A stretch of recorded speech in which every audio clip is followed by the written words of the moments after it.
Damn, son, where'd you find this?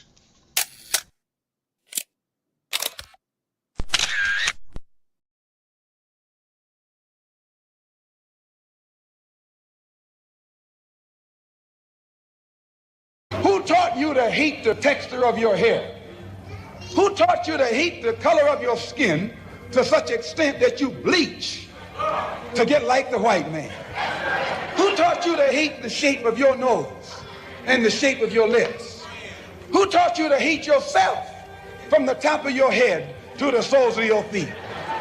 I love people as I meet them one by one. People are just wonderful as individuals. You see the whole... My great aspiration, my greatest ambition is to be so good. Now, in that way, I'm tiresome, as I suppose, to live with, because I want to be a fantastic human being. I am the greatest. We're not disputing that, Cassius, but how does Sonny Liston feel about it? He can't feel but one way, and let's take everything I say and like it. Because February the 25th, I'm going to take back my job. I'm the champ. He's no champ. He's a tramp. When you see men fall, don't laugh. Learn. Learn.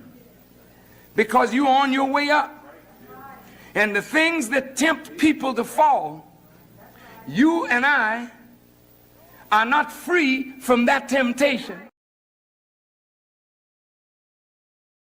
By examining his own attitude towards the possibilities of peace, towards the Soviet Union, towards the course of the Cold War. Art muscle. It was a way of making me feel that they were a part of me. You see it on the bridge. Wait, how they get it? If the government had to change the screw in the bridge, they had to shut it down. They got state troopers out there. They got lanes closed. They got their strange machines.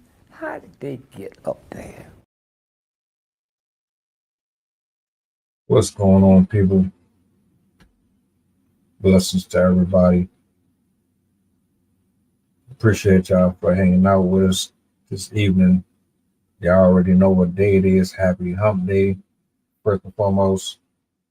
Shout outs to my writers, my content creators, my poets, my producers. You know what time I give my flowers out. I do my best to remember y'all. This is going to be an interesting one. I want to make sure that we're all locked in, that we got our eyes focused, we got the world tuned out. This particular moment right here is specifically for educational purposes, like any other time, but you don't want to cheapen the experience. I'm gonna bring Sydney up, and I'm gonna let her do her thing. Y'all make sure you show some love, like, share, subscribe, repost. Let the people know that we are on, and let's get into it. Sid, what's going on?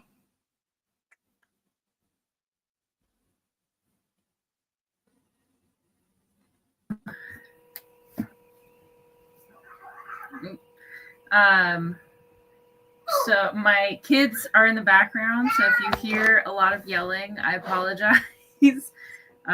They are very hyped up right now because they had sugar, so you know how that goes. Otherwise, what was I going to say? I was going to say something earlier. I saved something in my mind that I was going to tell you, but I forgot. Anyways, hello everyone. For those of you that don't know me, my name is Sydney, and I love to talk about scientific topics. I have my bachelor's degree in psychology, my master's degree in environmental education, and I've had around 10 years of experience of teaching various levels, usually younger kids, but I've gone up to high school level. And I yeah, I love teaching about topics that I'm interested in, which usually is scientific or historical arena. And today, the topic is in the scientific realm. This is important to talk about right now because a major scientific paper just, oh my gosh, I really hope you can't hear this as clearly as I can. Oh, I do remember the story I was going to tell now. Okay. But the topic we're going to talk about today has to do with a current that is off the East Coast of the United States. And it's important because they just released a couple papers talking about this process. And there's currently kind of infighting within the scientific community about this phenomenon and the effects we're going to see in the future. Oh my God, my children.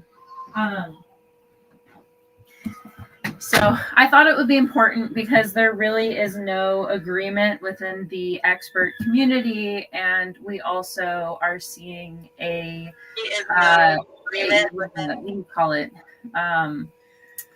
Disenfranchisement of our experts. They're trying to discredit scientists and their expertise. We have certain individuals like RFK that are dismantling our scientific institutions. So I just really wanted to address this because if this does happen, it will affect a lot of people. And this is something that could potentially happen within all of our lifetimes. So I really wanted to talk about this. Additionally, the story that I wanted to bring up that I just thought was really funny. So I really love boba drinks, and we ordered some earlier today. And this is to make up for the last time we ordered boba. I didn't get my drink because they accidentally swapped it out for somebody else's food. And so I got the wrong order. And this was after waiting months to, I hadn't been having it for a while because I'm trying not to have as much sugar. And so I've been craving it and whatnot. So I've been waiting for a long time to get the boba and it didn't come. So this time we were like, all right, I'm going to get it again. And to make up for the last time that I didn't get to have it. And so this time we get it and I put it on the counter. And I had a couple sips from it, and I turn around and I knock the cup on the ground and it explodes. It goes everywhere. And I was just like, are you serious? This drink I've been waiting so long to get, messed up the first time, and then I dropped the second time. I'm like, oh my God, the universe is telling me that I'm not meant to have these drinks right now. So yeah, that happened today. But other than that, yeah, exactly. And I'm not gonna lie, it's kind of gross picking up the it's so good to drink, but they're not fun to pick up because they're all sticky, and so they would get stuck to the towel and then my fingers and stuff. And yeah, it was sad. And then yeah. All right. Moving on to the AMOC. So the AMOC stands for Atlantic Meridional Overturning Circulation, which in English means in the Atlantic Ocean, there is a circulation that goes from the tip of South America all the way up to the Arctic, which is why it's called meridional, because it crosses it goes along the meridian. That's the equator. And then these, I think those are the meridian lines.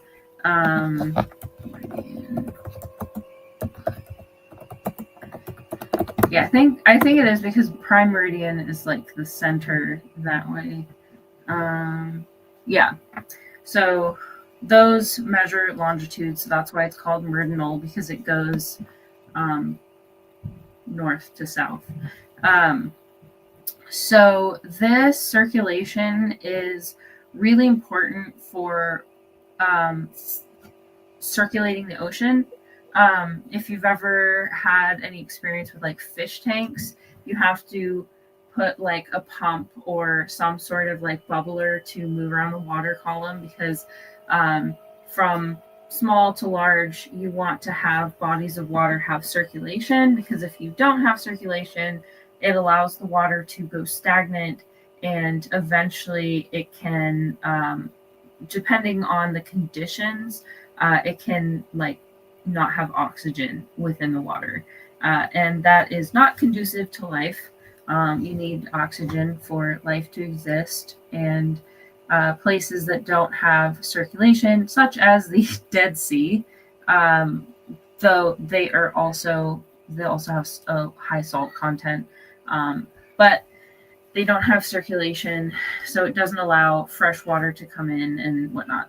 So in this part of the ocean, it's really important for maintaining the temperature of the water and the proper flow of the water and air currents. If you are familiar with hurricane seasons, one piece of evidence, one thing that you can see with the AMOC is the hurricanes will follow the track of the AMOC. So if you ever watch years of hurricane seasons, you'll see that they'll form off the coast of Africa, they'll travel along the coast of South America, and then they'll come into the Gulf, and then they'll at some point turn and go up along the coast. Like we've never seen a hurricane like go off this way, or like I'm just going to go across to South America. And that's because of the this conveyor belt that brings those storms in and brings them back out. It also, as I said, controls the currents within the water. So that's why, and that in turn affects the temperature of the water.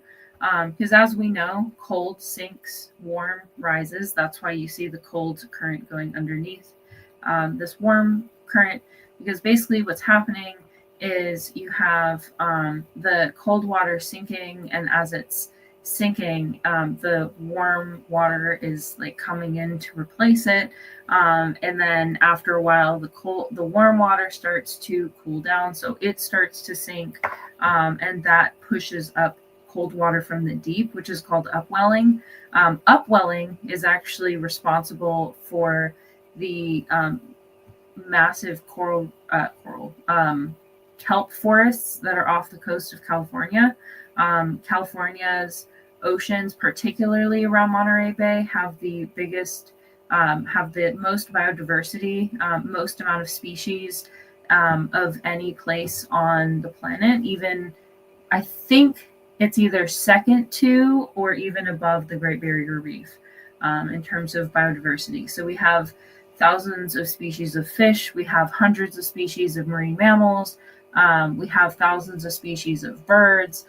We also have migratory animals that come from all over the planet. So that is part of the benefit of these currents, is it brings this cold water up to the surface, which has more nutrients in it, because typically creatures like colder water, and so they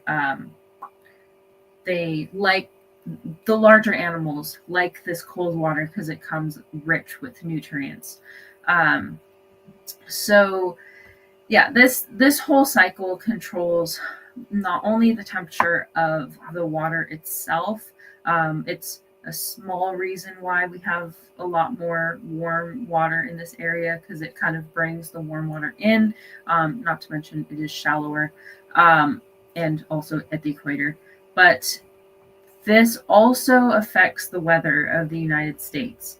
As I said, one of the pieces of evidence, as you can see, it follows the track of hurricanes. And so this, in effect, leads the hurricanes away from the United States. It doesn't allow it to go up into this into Colorado or into up like past Florida and past Louisiana. Like the hurricanes are basically just gonna pass by, and this. So if you lose the AMOC, that is going to dramatically affect the climate. This has happened before. The AMOC has been around for a very long time, and there have been periods where the AMOC has shut down. And one of the things that scientists know from when AMOC shut down, I think the last one was like tens of thousands of years ago. I'll have to double check. But the problem with it is it brings ice age-like conditions to the East Coast. Because once you shut down the AMOC, that warm water is no longer going to be present, and there's going to be no circulation of the water column. And when that happens, the temperature kind of like stagnates, and it stays very like the cold water stays down there and the warm water's up there, and that's about it. You don't have any of that mixing. And so it affects the nutrient cycles. It affects as I said, the weather, because you do need variations to create weather, because it's the interaction of cold and warm that create weather. And so if you only have warm, it's going to affect the weather. I'm not a total expert in exactly the mechanisms that, like, how A causes B, how the AMOC collapsing would cause those weather phenomenon. But what I do know is that this conveyor belt is going to cause the eastern seaboard to get much, much colder, because you aren't going to have that warm air, warm water, warm weather being pushed in from Africa and South America. Because obviously these oceans are much, much warmer than the East Coast. They're on the equator. I believe the equator runs through the top of basically where you see that greenery. That's kind of where the equator is, especially towards like Central and South America. And on the picture. But so that area is warm. And so if that circulation were to disappear, the Eastern United States, Eastern United States wouldn't have access to those, to that warming effect. And so it would drop the temperature. It could be up to like 20 degrees on average, possibly more. Obviously the science isn't completely perfect because we don't have all of the data. We weren't there for most of these past events.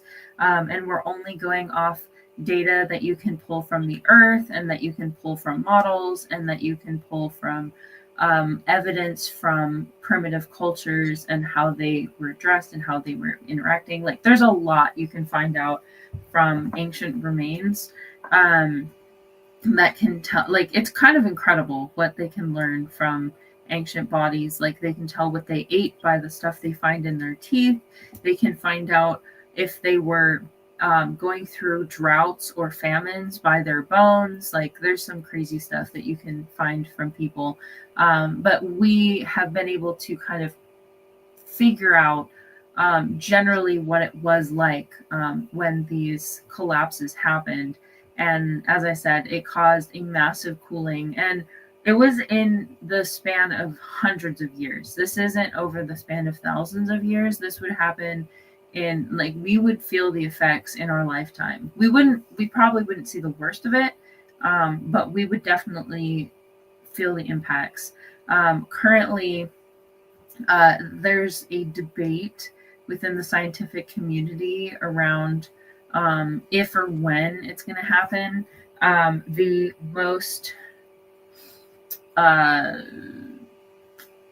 would say, extreme predictions, which to me are the most accurate. They're saying that we're probably going to see a collapse within the next 10 to 20 years.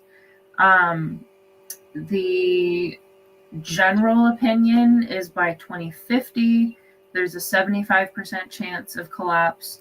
But there was a paper published in February that said that there was a very low likelihood of it collapsing. But they did write that paper in response to a very pointed paper that said it's no longer a low possibility event.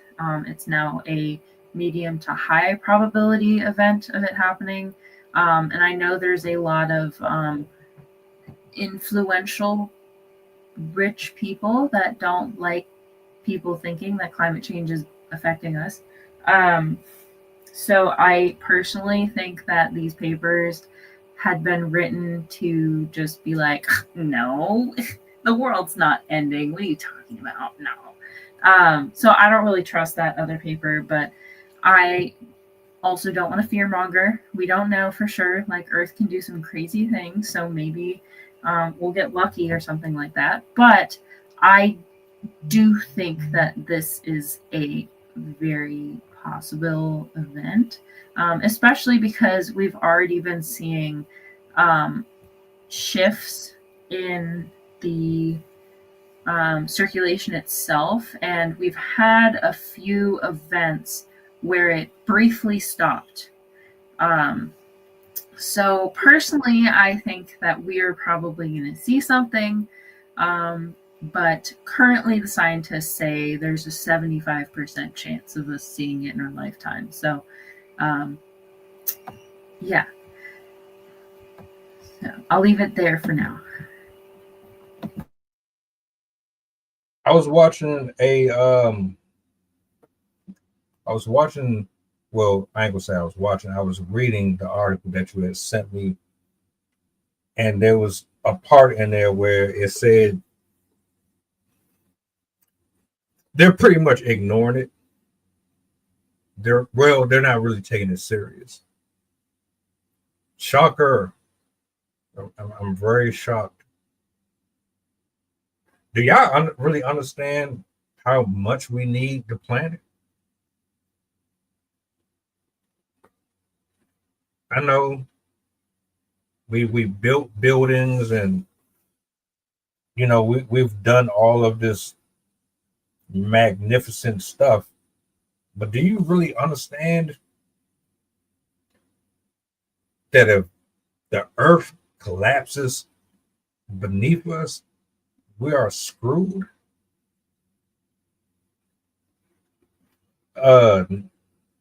Think about your food. Think about the air. Think about the weather alone. It's already getting hotter. You got all these volcanoes erupting. A lot of volcanoes that were supposed to be inactive. There was a video, I didn't even get a chance to watch it yet. They're talking about Yellowstone. I don't have all the facts. I'm just telling you from what I'm gathering, what we're doing is not making things any better. Now, it doesn't really seem all that important.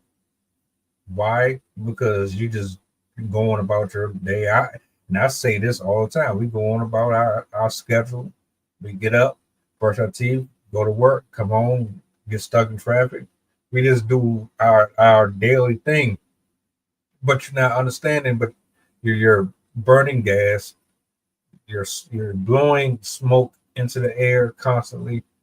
You got the government, the buildings and the infrastructures that's producing the tobacco and the plastic and these areas that are supposed to be bettering and bringing us into a better future, they're solely responsible for the conditions that the planet is enduring and suffering from. Wasn't it just last week we were talking about how much trash and plastic is being dumped into the ocean? They have a whole little term for a piece of it. I can't remember what you called it, but it's like, what do you think you're going to throw all your trash at? You're just throwing things wherever you want to throw it at. And you think the planet is just supposed to just consume it and nothing is going to come from it? It don't really make no sense. I forgot to mention last week that some of the plastic even just comes as dust off of the stuff that we use. Like every time you use a plastic cutting board, every time you like wash your clothes, those all like you produce microplastics that way too. That's insane. I do also want to touch on that question. I don't think that we're manipulating the currents that way. First of all, HAARP is up in the ionosphere, which doesn't have very much of an effect on our climate, given its location. It's more so at the edge of space, and it's more so a barrier from energy particles rather than being the blanket part of our environment. Of our atmosphere. The areas that are mostly affected by climate change are the lower and middle layers of the atmosphere that are able to hold in the heavier elements, like carbon and methane, stuff like that. And also the HAARP technologies are limited to very small areas, and the energy that they're using is not that unnatural. Some volcanoes, the earth itself can produce sounds at that frequency, and not to mention that, like, just to give you an idea of like how insignificant our existence is, our impact is. A hurricane produces the amount of energy that I think it's like 1 million nuclear weapons. Like if we shot a nuclear weapon into a hurricane, it would not do anything to that hurricane. The hurricane wouldn't feel a thing. There it is. An average hurricane releases the equivalent to 10,000 nuclear bombs over its life cycle. So we as a human, of course, we have the capacity to change the planet over long periods of time, because cumulative impacts are clearly much easier. Most of our problems are cumulative problems. The accumulation of chemicals, the accumulation of plastic, the accumulation of carbon gases. So we have done this to ourselves, and it's unfortunately not the government doing this. I wish that was the case, because then there might be a lever to pull, just be like, we'll just make them stop. But unfortunately, it is our actions, or at least the companies promoting our products and our inability to have other options that are to blame for this whole issue. But the other thing I forgot to mention with the AMOC is not only does it affect the temperatures, but it also is affected by salinity. As I kind of touched on when I mentioned the Dead Sea, the cold water is going to have more salt, because salt sinks to the bottom over time. And so the deeper water is saltier than the current. I am going to just read their description because I feel like they do a better job at explaining it than I'm doing. So the AMOC is composed of a northward flow of warm, more saline water in the Atlantic's upper layers and a southward return flow of cold, less salty deep water. Warm water from the south is more saline because the high evaporation rate in the tropical zone. The warm saline water forms an upper layer of the ocean called a thermocline, which is, it's really cool. Sometimes you can actually see it, but it's like a split between the cold and the warm. And this layer, when the layer cools down, the density of the salt water increases, making it sink into the deep. This is what causes the overturning. As it sinks, then the warm air rises to replace it. So it affects it is affected by the salinity as well, which is another reason, or which is another way we contribute to this problem, and why climate change is such a crucial aspect, not just because of the warming oceans, but also as the climate changes,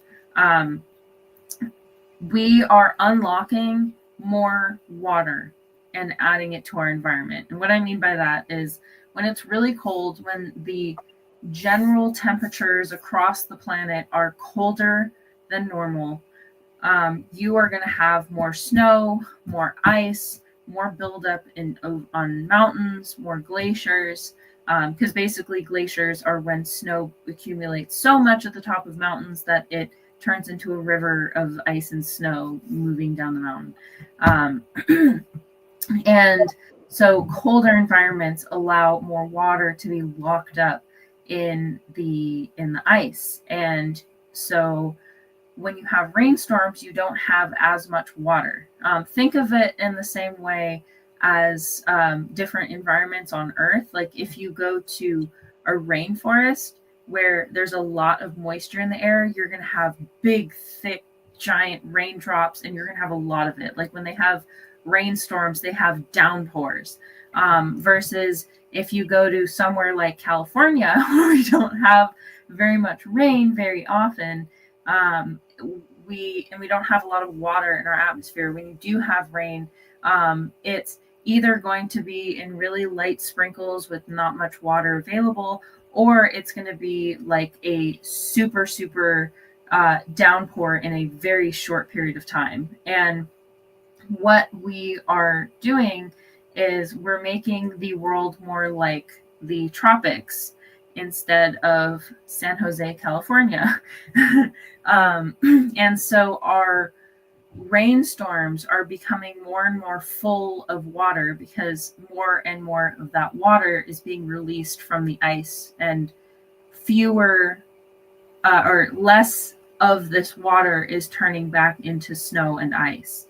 And so over time, we're allowing more and more fresh water to rush out into the ocean, which not only affects the temperature, but it also affects the salinity. Because if you have a rush of fresh water come into salt water suddenly, especially in large quantities, that will disrupt the circulation. Because as I said, the saline water sinks. So if you suddenly bring a bunch of cold fresh water or warmer fresh water rushing in, when normally it's going to be salty warm water that's there, it's going to completely mess up the cycle. So we can expect, as the climate changes, the climate warms, as more water rushes out to the oceans as a result of these worsening storms and the melting of water, that's going to cause this circulation to become unstable and possibly collapse.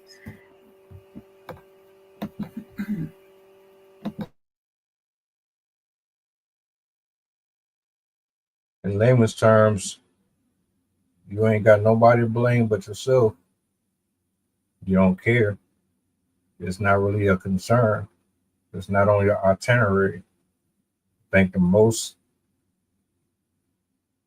the most consideration we have about the water is when we go sit by it, or when we go take a walk by it, or when we're complaining about it not being clean enough, or we're paying our water bill.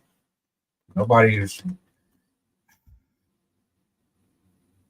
Are we just? I think I'll be saying this so much, but it's like, damn, do we just care about anything other than ourselves? It's like you care about yourself, but you don't care about yourself. Because if you really cared about yourself, then you would care about this. But you don't really care about this, so how can you actually technically care about yourself? Because this affects you just as much as anything else. So where's the logic?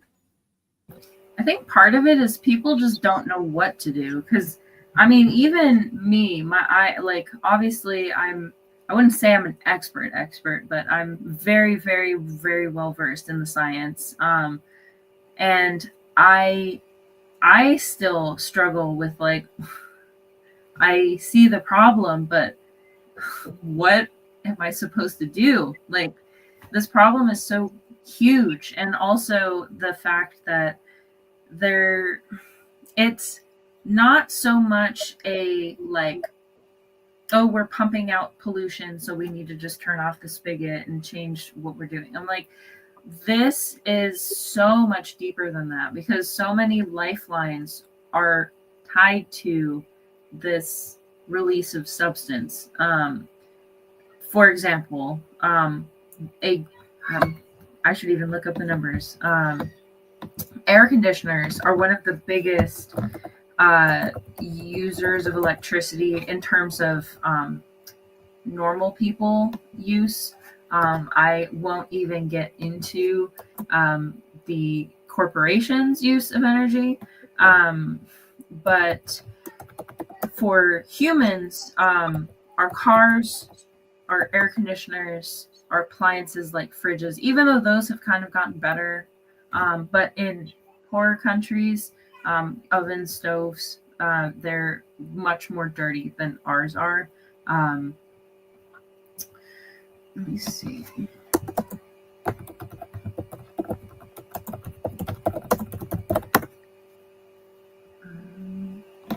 Air conditioning causes around 3% of greenhouse gas emissions. And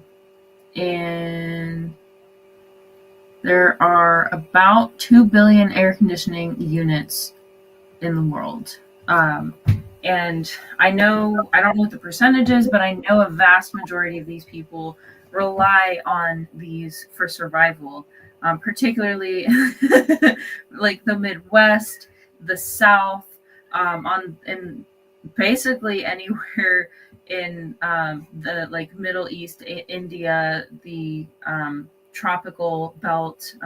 Like a great majority of people need these air conditioners to survive. And as I said, they're emitters of energy, of electricity, and of this carbon, of methane.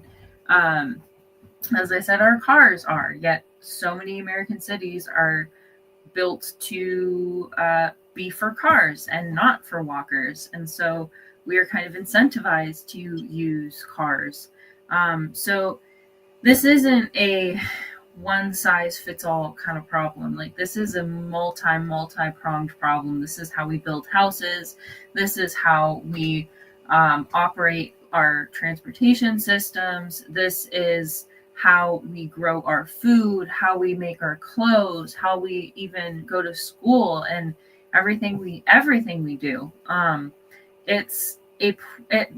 The main reason why this is such a problem is we don't have any cohesion at all. There's no, like, there are groups, there are pockets of people that like get together and they're like, oh, we're going to plant trees, or oh, we're going to teach people to garden. Oh, like, there are small movements, which is amazing and it's beneficial, but we don't have 8 billion people saying, oh, we need to do something about this. We need to change. We're going to stop driving our cars. We're going to start working on these solutions. Like, we don't have that. Most people don't even agree.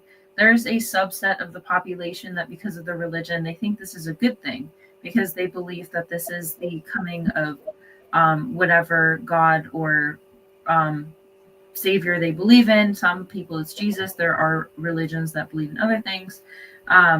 But there are groups of people that think that this is a good thing because it means that heaven is coming for them, or their paradise, or whatever it's called.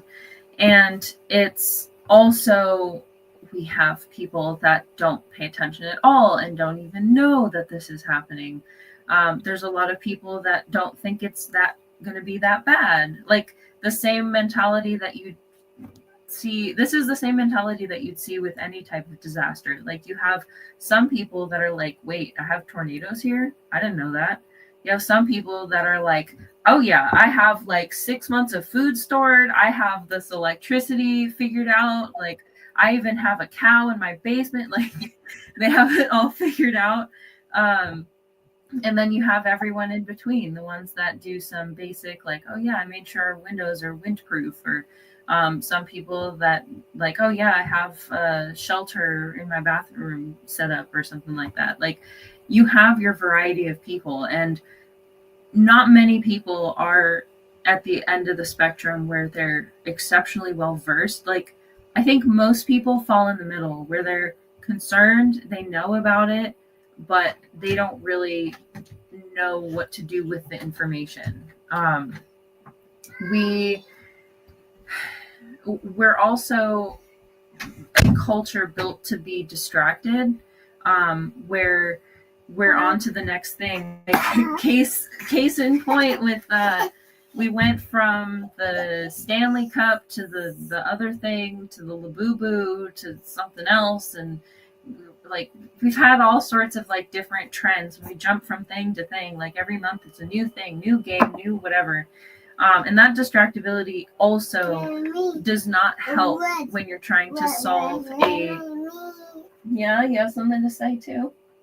It's a generational problem. Like, we have to work together as families, as communities, as like, understanding that this is going to affect us and our children and our grandchildren and their children.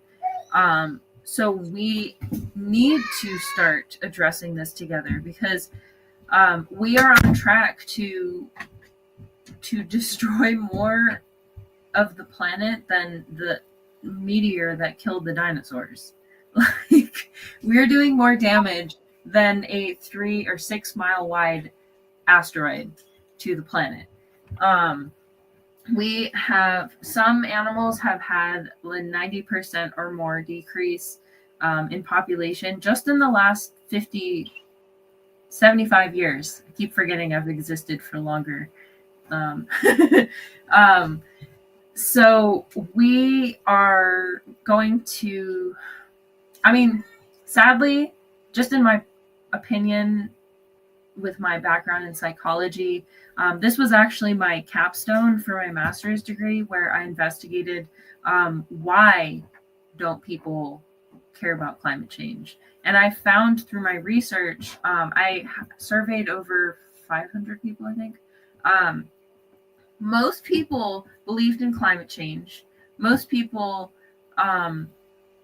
knew that it was a problem, but most people just didn't think that there was anything they could do. And so I think that's one thing that climate scientists need to work on, is instead of like just throwing scientific facts at everyone, they should start offering ideas, like solutions. And beyond the like, talk to your representative, make sure you vote, make sure you switch out your car, whatever. Like, there, yeah, it's tough because there isn't much advice I can pass on, because it is such a huge problem. Like, even things that would seem to be solutions are counterintuitively a problem. Like, for example, electric cars. We all think, like, of course they're great for the planet, but bicycles are better because making the electric cars produces greenhouse gases. So even they can be problematic. Not to mention the batteries, the lithium is terrible for the environment. But yeah, this is the perfect example of how we don't, like, this is so much bigger than we are, and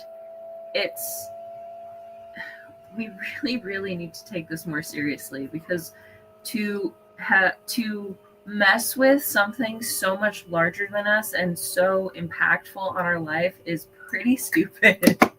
It's crazy to me that we as a society it hasn't clicked yet for most people. I mean, I guess maybe the right information isn't out there yet, but it just, like, I could understand how people could see this and be like, what? We couldn't possibly be responsible for this. Like, we couldn't do this. But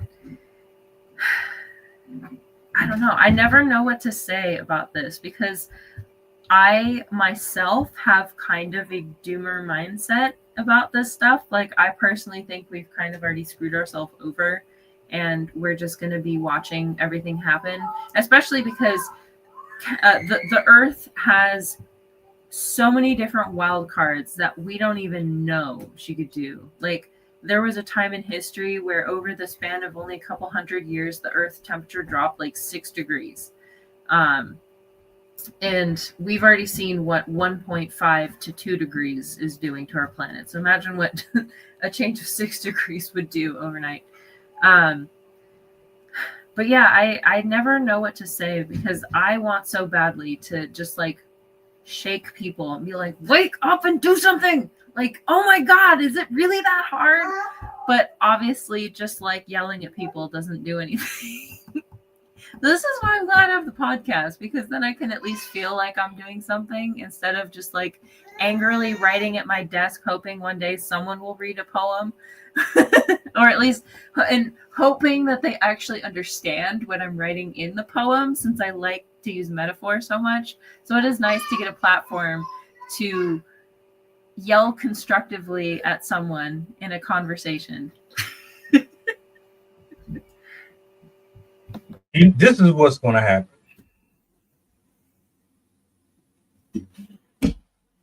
A storm is going to hit. Buildings are going to collapse. Homes are going to be destroyed. And then people are going to be like, wait, this was happening all along? I didn't know that. Let me stop watching TikTok videos for 5 minutes. I just lost everything.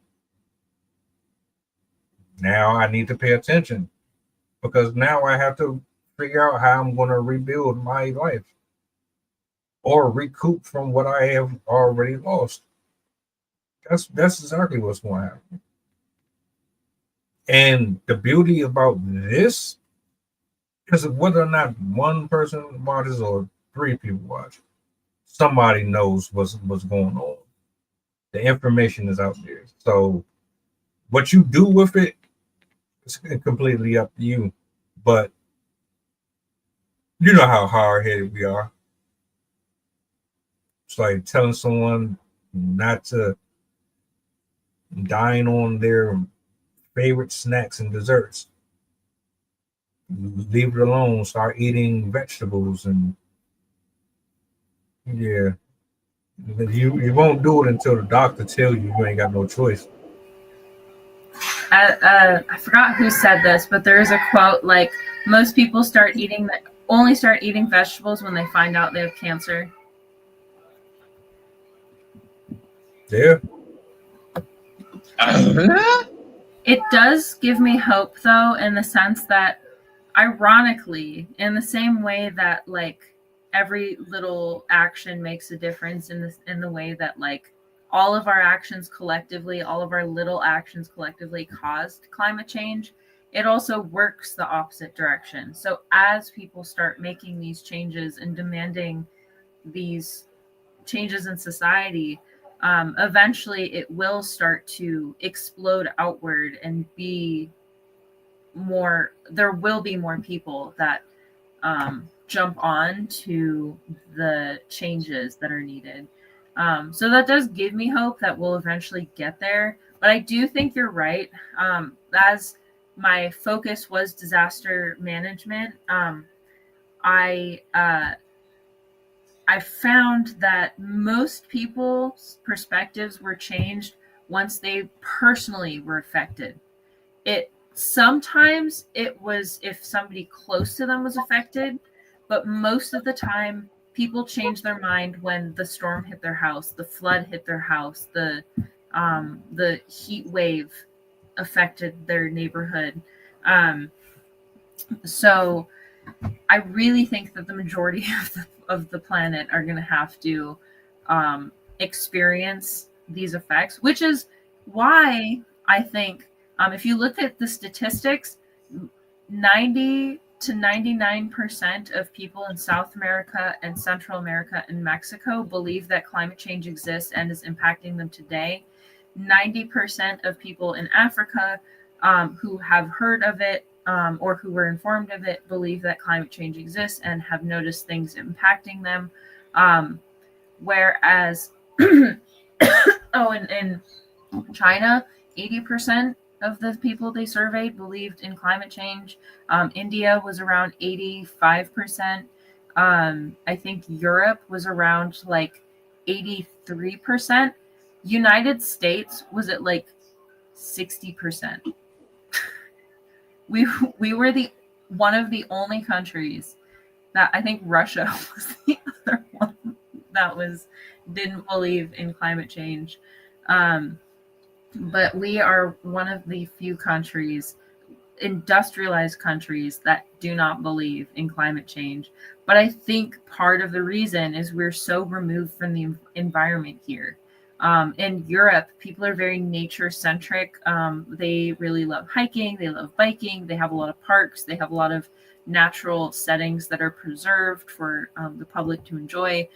They have a lot of beautiful mountain ranges and stuff. Like, we do have a lot of beautiful land out here, but most of it has either been privatized or is kind of dangerous for people to go in now. Like, most of the safer locations have kind of been eaten away. I mean, there still are places, but we also are a very inside-oriented culture where most of our socialization is online, behind a desk, and we as a country do not spend very much time collectively outside.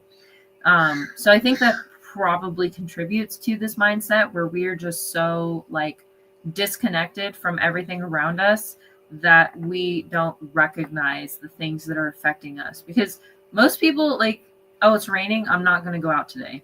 Like, in the past, like 1950s and before, it doesn't matter if you didn't want to go outside. Like, okay, then you get to starve today. You don't get the milk from your cow. You don't get the chicken eggs. Like, you don't get to get the food that you're going to hunt.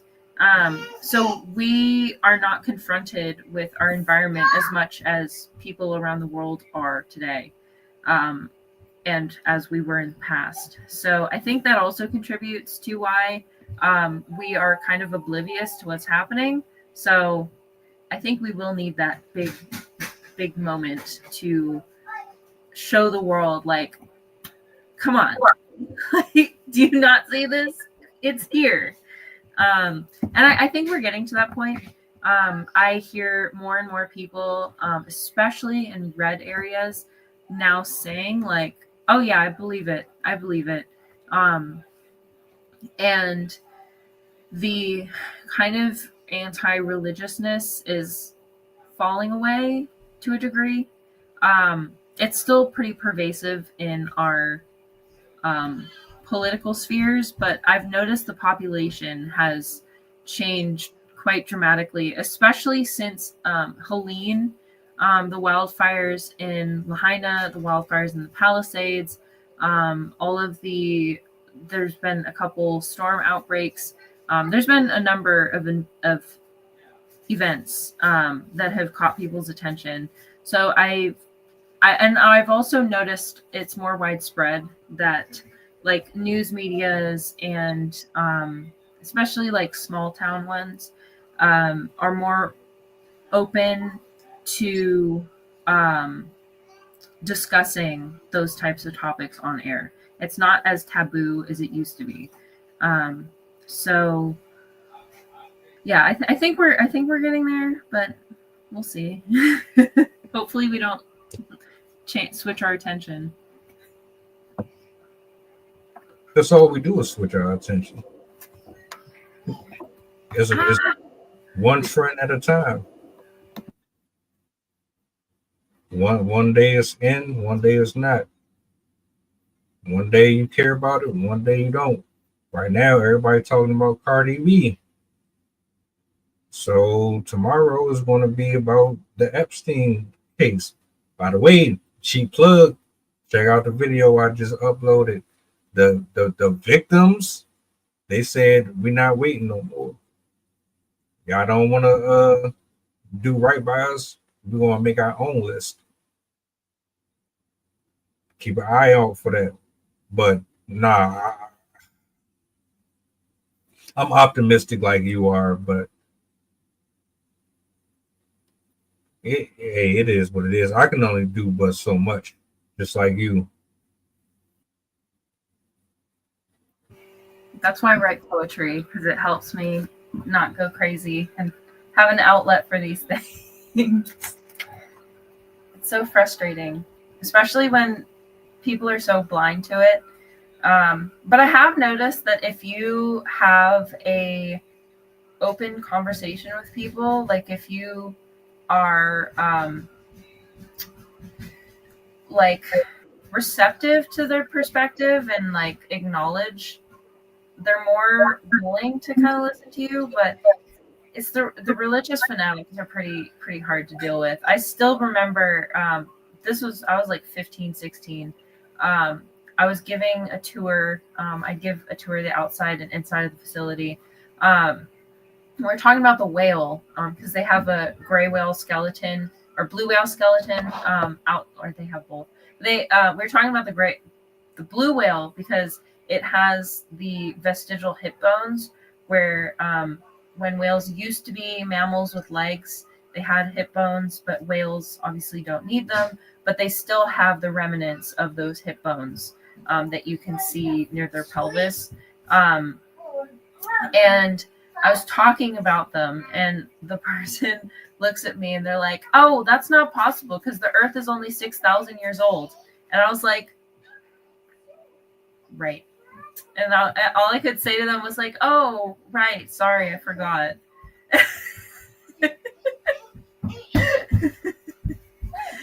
That was such a surprise to me because I was like, "Oh, right. I forgot that people like this still exist." Yeah.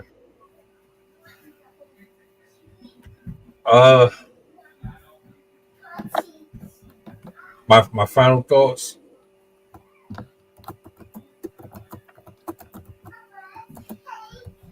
Keep an open mind. You know, I was having a conversation earlier,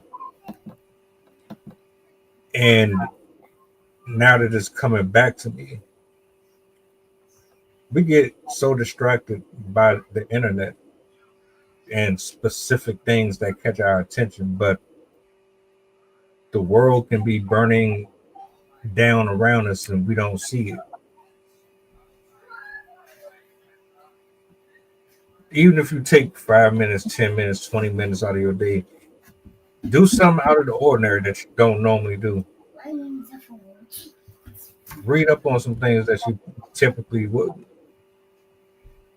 Show a little more interest in things that you take for granted.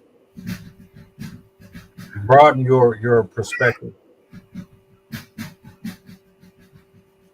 My favorite thing to do is when I see something that I'm like, "Oh, I don't know what that is," or "I've never heard of that before," I'll look it up so I can at least know what it is.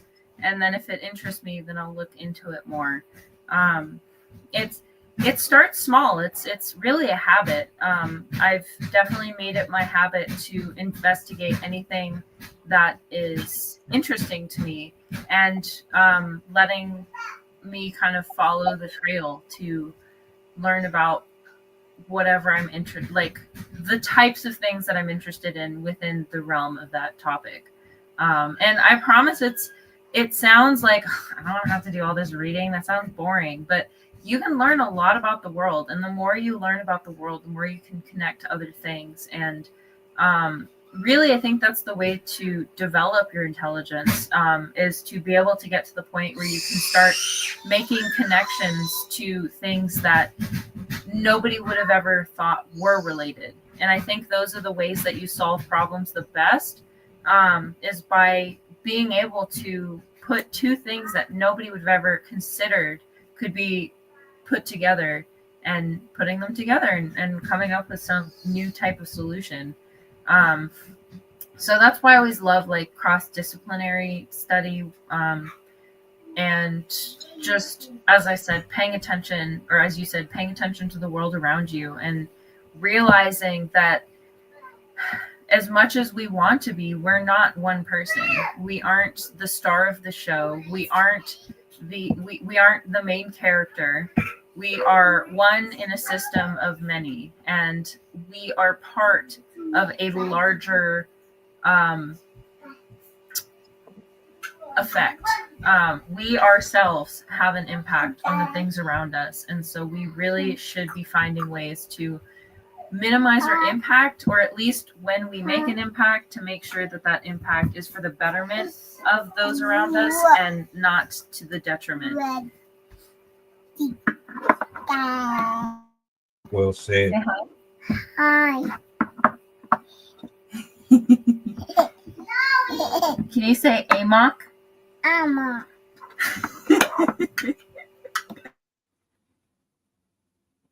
Hey, shout out to the Cameo. Appreciate you for pulling up and blessing us with your presence. Sydney, salutes to you as always. Your knowledge will forever be appreciated here on this side of the internet. Hopefully and prayerfully somebody gets something out of this discussion. Shout outs to Conspiracy Queen. Shout outs to Chef. Shout outs to Adrian. Shout outs to SM. Shout out to Arcana. Shout out to everybody in the building. And I will say, comments like what Arcana said, where it made me wake up and put me on game. That's always the stuff that nerds, and particularly like activists like us, love to hear. When we hear that we have made an impact in your thinking, I always appreciate stuff like that. So I'm glad you guys enjoyed the show today. I enjoyed nerding out, and I'm glad I got to talk about this. Well, look, man, we about to get up out of here. Y'all already know the routine. I'll be back tomorrow, Lord willing. I'll be here in the lab. You know how to reach me if you need to. I'm gonna send that link out as soon as we get off of here. Like, share, subscribe to the channel. If you're not, tell somebody who ain't told somebody. We gone. Y'all enjoy the rest of your night. Oh, do me a solid before you go. What's the goddamn button? Have a good night, guys. By examining his own attitude towards the possibilities of peace, towards the Soviet Union, towards the course of the Cold War. Art muscle.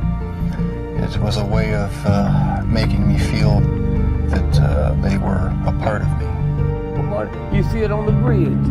Wait, I didn't get it. If the government had to change the screw in the bridge, they had to shut it down. They got state troopers out there. They got